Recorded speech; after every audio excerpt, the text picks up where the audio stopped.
You know what time it is. Resurfacing brake drum time. So if you're setting up your brake lathe for cutting drums, of course make sure your bit's fresh and sharp.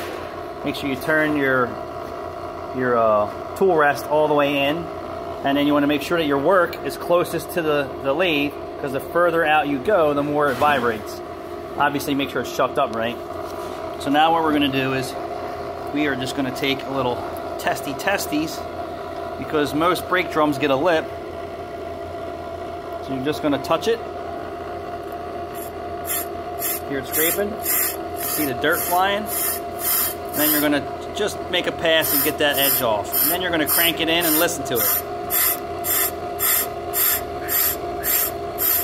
And then you're going to crank it all the way in slowly, and you don't want to jam the tip or the bit.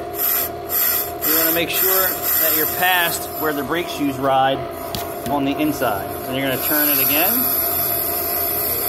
And you could use the thousandths gauge, but I've been doing it so long I don't do that. It's probably 2 thousandths, 3 thousandths past or less. And then you can see the chips.